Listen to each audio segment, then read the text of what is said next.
Thanks, Susan. Again, I'm Chrissy Zeiser at AIR, and I'm excited to present to you today about our study looking under the hood of competency-based education.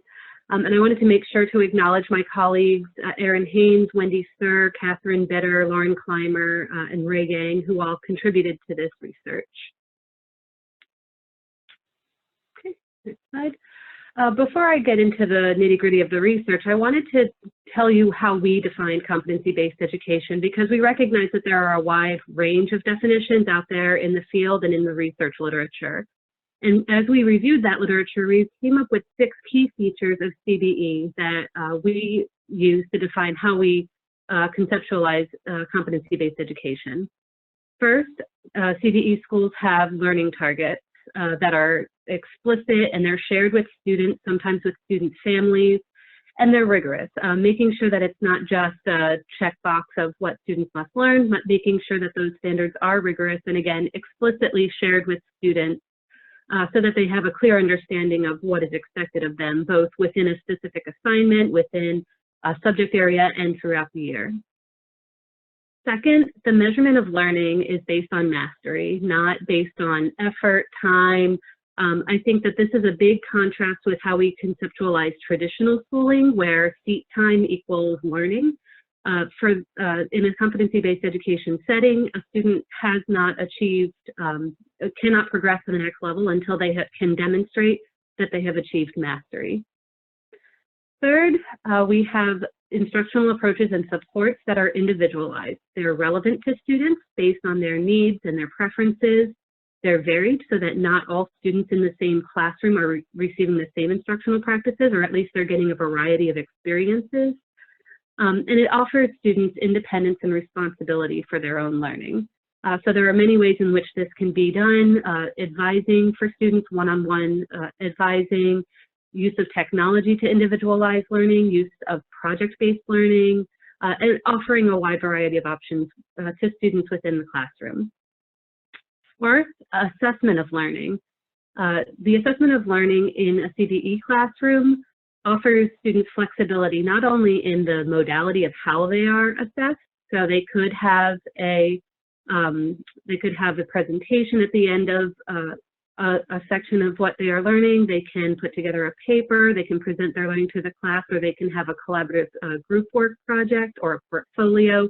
There's a wide variety of ways in which students may demonstrate their learning, and they're also given flexibility on when they can be assessed and if they can retake the assessment, because again, really the measurement of learning is based on achieving mastery. Fifth, kind of going right from that, pacing and progression in CBE is flexible. And I think this is really the defining feature out there of competency-based education, is that we assume that in a CBE setting, students can move forward as quickly as they can achieve mastery, or students may take additional time if there are certain subjects or certain topics that they require additional time. In an ideal setting, a student would be able to progress faster in one subject than another, would be able to potentially go on to the next grade level before the next school year if they can demonstrate mastery.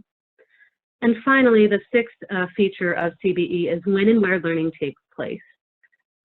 Under this feature, under an ideal setting again, we would assume that CBE schools would let students achieve mastery through experiences that aren't necessarily in the classroom, in the school building, or during the school day.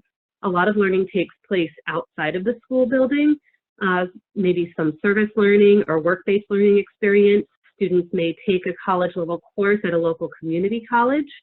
And all of these experiences are ways in which students can both gain experience with a competency or learn content, subject content, and perhaps taking those experiences, putting them in a portfolio and using them to demonstrate how they have mastered that competency.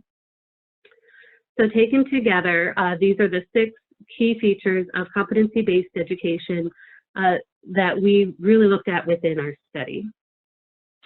We can move to the next slide.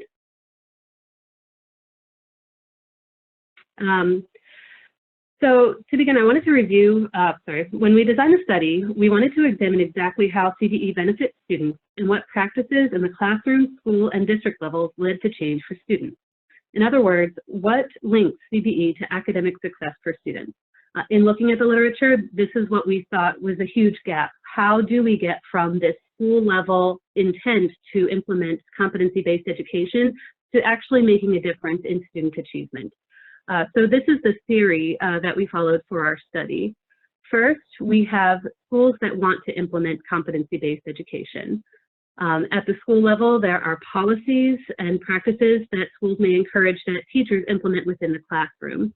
And so the second box here, in the classroom, teachers are perhaps implementing specific CBE strategies, such as flexible pacing, such as allowing students to retake assessments. And then in the next box that goes down to the student level, students' experience of CBE. Here we want to make sure that there's a good connection. It's not just that teachers are offering flexibility or teachers are offering a variety of instructional practices, but that students recognize that those opportunities are available and are taking advantage of those opportunities to improve their learning environment. And then it is our theory that through those experiences, students would experience positive changes in learning capacity. Learning capacities is probably a term that's unique to our study. Other studies may call them 21st century skills, academic mindset. But the idea is if students see that their learning is relevant, that they're able to modify when they take assessments so that they feel more confident in demonstrating their learning to their teachers. It could improve their self-efficacy. It could improve their intrinsic motivation and their feelings that what they're learning in their class is relevant to their lives. And so that's what we mean by positive changes in students' learning capacities, which then ultimately we would hope would positively influence student outcomes, course grades, test scores, and high school graduation, the more typical measures of academic achievement that we might see in the literature. Okay, next slide, please. So our study was funded by the Nellie Mae Education Foundation and really sought to compare, well, how do classroom practices differ between competency-based education schools and non-CBE schools, as we define them here. For this study, we did have a sample of CBE and non-CBE schools across 3 states. It is important to point out that we did not define schools as CBE schools. We really relied on state and local administrators to find for us really well-implemented CBE schools. These schools must have been implementing CBE for at least 2 years at the time that the study started, just to make sure that they've had the opportunity to work out some of the kinks and really be implementing with fidelity. And for our study, we focused on the experiences and outcomes of students in grade 9 to make sure that these are students who are experiencing competency-based education for the first time. Next slide, please. For our study, we collected survey data from both teachers and students. Oh, sorry, I guess I'm going to report on the research question first. The research questions that our study sought to examine, we had 3 research questions. The first of them was, how do the school policies and teacher practices differ across the CBE and non-CBE settings? The second research question is, how do the student experiences differ? So, first, is there a connection between what teachers report as their practices and what students are experiencing? And also, how did those experiences differ across the CBE and non-CBE settings? And third, what is the relationship between student CBE experiences and those learning capacities that I mentioned? Okay, next slide.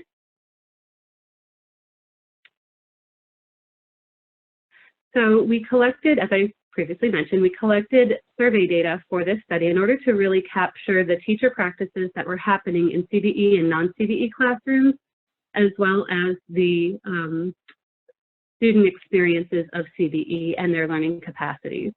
We administered teacher surveys in 10 CBE and 8 non-CBE schools in spring of 2015 in order to capture the practices at the end of the school year. So we're able to capture throughout the entire school year what was happening in the classroom. Similarly, the student survey was administered in spring 2015 in 4 CBE and non-CBE schools. We also administered a fall survey to students, which only included the learning capacity. So the goal was to measure students' learning capacity throughout the 9th grade year. By subtracting the fall value from the spring value, we were able to measure change over time. And finally, we collected student-level administrative data from the participating districts in order to, in our statistical models, control for student demographic characteristics and prior achievement. It is not a causal study. We still say that everything in our research is correlational in nature, but we did try to account for differences in student background characteristics. Here I list the 16 student learning capacities that we examine in our study. I will not be able to provide a full description of each of the outcomes in this format, but if you look at our report in box 2, we do provide a short description of each of these outcomes. You probably recognize some of these outcomes from the literature. I will say that all of our measures of the student learning capacities did come from prior surveys and the research literature. These are not AIR constructed outcomes. So some of the outcomes that we looked at in the academic mindset realm is intrinsic motivation, locus of control, academic self-efficacy, utility motivation. So these are really the ways that in which students approach learning, how they think of themselves as a learner, their beliefs that they can accomplish their own academic goals, and that they have control over their own future as locus of control measures, and as well as how useful that they think what they're learning in school will be to their future. Next slide, please. The next two domains of student outcomes fall more into the student behavior side of the learning capacities. So student self-management, monitoring of their understanding, cognitive control, preparation and organization is like, do they come to class prepared to take notes? And then engagement, are they distracted in the classroom? Are they able to focus on their learning, or is there something about their learning environment or their interest in the subject that prevents them from being fully engaged in the classroom? So taken together, those are the 16 learning capacities that we examined in our study. Before I go into the findings, I just wanted to present again the research questions. Again, first we're going to start with the teacher survey, comparing the teacher practices and school policies that were reported in the CBE and non-CBE settings. Then comparing and contrasting the students' experiences of the CBE practices based on the student responses to the survey. And then finally, looking at the relationship between the CBE experiences and their learning capacities. And here it's regardless of which school they attended, because as we'll see, CBE practices may not be exclusive to CBE schools. Next slide. Okay, so how did the CBE and comparison schools differ? We can go ahead and hit the, go to the first bullet point. In essence, there were several areas in which teachers in CBE settings were more likely to report implementing CBE practices and policies. In particular, next bullet point. These were the areas in which we did find that teachers in CBE settings were more likely to report implementing these CBE practices. So requiring students to demonstrate mastery, the greater flexibility in retaking assessment, greater flexibility in pacing for students and greater use of technology, meeting with students individually to discuss their projects, having personalized learning plans for all students, not just for students who were academically struggling, and greater student input with instructional decision-making. So some would call this like autonomy, giving students a bit more autonomy and decision-making power within the classroom. Next slide, please. What we did find, however, was that teachers in non-CBE settings were also reporting many of these CBE policies and practices. And so, for example, in both CBE and non-CBE settings, teachers were likely to say that students take primary responsibility for keeping track of their own learning and progress. I think about over half of the non-CBE teachers reported that they measure mastery of learning targets. And almost half reported that students can retake summative assessments. And so those are some examples where we thought that we expected to see more differences between CBE and non-CBE settings, but actually a lot of these practices were popping up in the non-CBE schools as well. So overall, we did find that variation of teacher practices within schools was actually greater than the variation that we saw between schools. And there were a lot of ways that this variation could present itself. It could be by subject area. It could be based on teacher experience. whether they received specific training related to some of the practices that were being introduced. We couldn't fully explain all of this variation, but ultimately the large amount of variation within schools prevented us from finding a lot of differences between schools. Next slide, please. For our second research question, we wanted to better understand differences in students' experiences of CBE across school settings. Overall, we did not find differences. We did find two differences between the school settings in student reports. Can you hit the scroll one more time? We did find that students in CBE schools were more likely to have personalized learning plans, and they also were more likely to report meeting with adults regularly to discuss their learning. However, in all other areas, and there were a lot of areas that we looked at, we did not find significant differences in student experiences between the CBE and non-CBE settings. In fact, we did ask students separately about their math and English courses, and we often found differences across subject areas in student reports of what practices they were experiencing. For example, varied instructional approaches or the ability to retake assessments. That might be something that's implemented by some teachers in some subjects, but not others within the same school setting.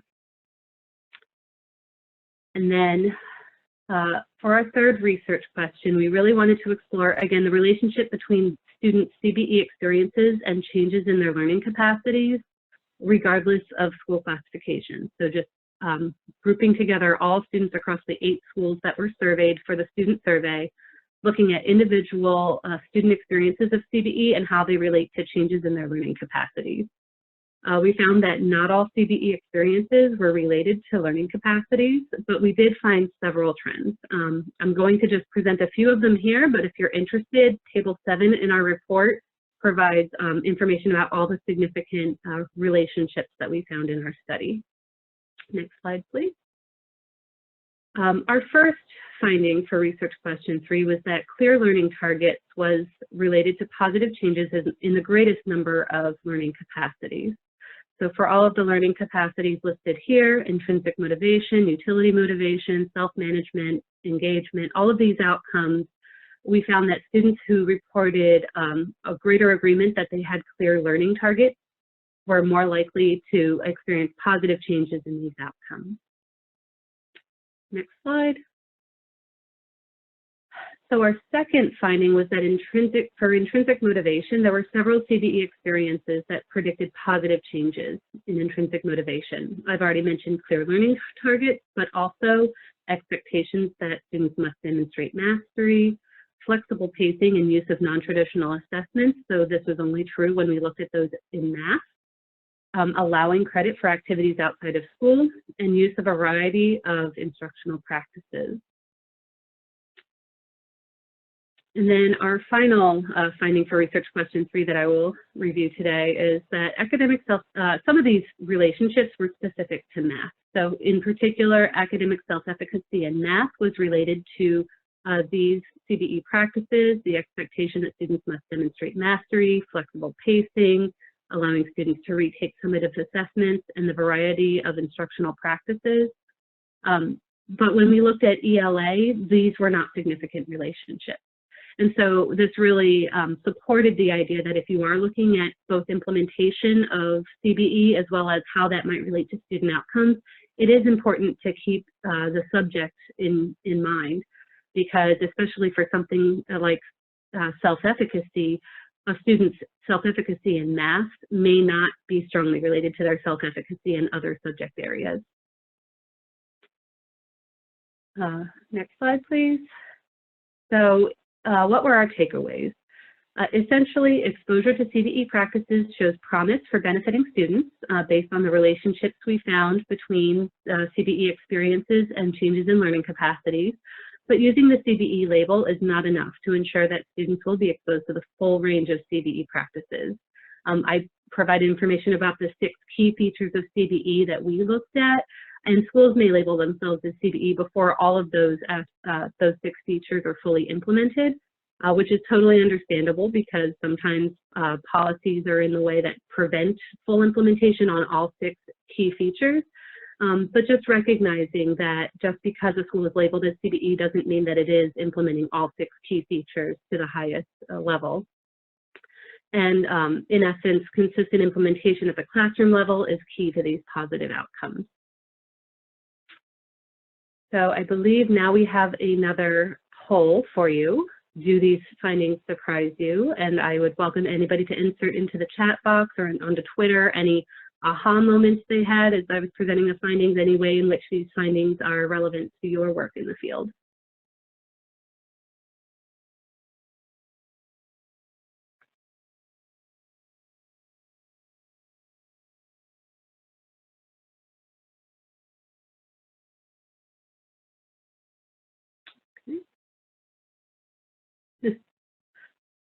So I see some people were, a majority of people were surprised by some of the findings here, which is great. I'm glad to provide any new information that may be helpful for you moving forward. So before I hand this off, I did want to point you to the CBE 360 toolkit, which AIR put together with continued funding from the Nellie Mae Education Foundation. And I believe we are going to insert a link to this toolkit, which is freely available. Essentially, it is our teacher and student surveys measuring CBE implementation. We have a user's guide, which takes you step by step through the survey administration process. We have the surveys, paper versions of the surveys, as well as a SurveyMonkey template. So if you have a SurveyMonkey account, you can use our template and adapt it as however you see fit in order to ease the survey administration burden. We have a construct map, so you see how each of the survey questions map onto the key features of CBE that we focus on in our study. We provide example consent forms, survey administration instructions, just guidance if you are not as familiar with the survey administration process. And a technical appendix if you're interested in any of the survey properties. And for my final slide, I just wanted to show you the steps that we go through in our survey user's guide. Yeah. So our survey user's guide goes through the 5 steps of the survey. First, deciding if the surveys are right for you. Both the teacher and student surveys, you are in no way required or even encouraged to use both surveys and all components of both surveys. Again, step 2, going through how you may adapt the surveys based on your own needs. And then step 3, providing some guidance on survey administration. And then steps 4 and 5 provide more guidance if you're not as familiar with data analysis and presenting the findings. We provide some examples of how you may use tables and figures to show your results, and then example language of how you might describe your findings. So with that, I want to thank you very much for taking the time today to let me talk about the research, and I'm happy to address any questions that have come up. Chrissy, thank you so much. And this is such an interesting study and one of few that look at this link. So we're really excited that you could present today. I do have some questions from the audience. Could you let us know what are the instructional practices included in variety of instructional practices? That is a good question and not one I have at my fingertips, but we do look at just the standard stand and deliver teacher presenting to the class. And that I did want to point out that was common in all school settings. Even the CBE schools commonly said that that was an approach that they used with their students. We did have collaborative group work and students' presentation to the class, papers, things of that nature. But we did, I must say, our instructional approaches and supports was the largest number of survey items that we had. We did address a use of technology and advisories and learning plans there, as well as just measures of students' feelings of closeness with their teachers, senses that they felt supported by their teachers. We also included those measures in our survey. Okay, great. And just to note again, this study is available online, and we provided the link in the chat box, and we'll do so again. So if you do want to get deep into the weeds, you can do so by getting a copy of the study. And Another question that came in, were there any findings in support of increasing equity? So I would not say that our findings pointed to equity. What we did see, though, and I would say this both with the CBE study and another study I conducted with Wendy Sir focusing on collaboration, was the importance of getting the students' experiences. With that within school variation, you have to question, is it just subject area? Is it just how students perceive it? Or is there some aspect where some students feel like they're being treated differently by their teachers? So one example that came up for this other collaboration study was some students felt that they were given autonomy because they could direct their own learning, and other students reported that they were being abandoned by their teacher because they were told to go off and do the work on their own, but they didn't feel adequately prepared to do so. And so that's where, while I say that we don't encourage people to use either, both the teacher or student survey, if you had to choose, I would say the student survey, because I think it is important to use the student survey to really collect information on how students are perceiving their experiences, and to make sure, if you disaggregate the data by race, ethnicity, by low income status, you could see if there are meaningful differences in students' experiences. Great. Someone asked, we would love to hear your views about the significance of school and district policy and procedures in areas of pedagogy and grading practices, both of which are treated as hands-off by schools and school systems. I'm probably not the best person to address those questions. I am more of the data analyst. However, we did observe that flexible pacing, while being the key, what I would call the key feature of CBE, was probably the hardest to implement because you cannot move students into the next grade level until the next school year. That's usually a district-wide policy. There were very few settings where they are able to actually implement flexible pacing to the extent that CBE would need. So certainly, I think that the key feature of the CBE 360 toolkit is to be able to see, well, where are we able to achieve implementation with fidelity, and what policies may need to change, and how can we take these data to the district to say, this is why you need to change the policy because we're not able to really implement flexible pacing or flexibility in assessment practices because there are policies in place that would prevent us from actually achieving that. And one final question, you mentioned the CBE 360 resource for schools and districts. Is this something that would benefit a school or district at any stage of CBE implementation, even at very beginning stages? Absolutely. And in fact, I probably was supposed to say that these are supposed to be used for formative purposes only. For our research, it was really to gauge what is the level of implementation of CBE, even among these schools that were supposed to be the model examples of CBE. We encourage schools at all levels to use these surveys just to see, take the pulse on where they are, see where they might need to provide additional resources or training. Because a lot of times there are policies that are implemented or practices that are encouraged that teachers are not prepared to implement. And so I think that these surveys are a great way to just assess where you are at the moment, maybe assess at the beginning and at the end of the school year to measure change over time, or across school years or across grade levels to see if levels of implementation are easier to achieve at the higher grade levels than the lower grade levels. But definitely at all, whether you're just beginning at CBE or if you've been at it a long time, just to get a realistic view, both from teachers and students, about how that implementation is going. Great, and again, that's a free resource, so that's excellent. And thank you so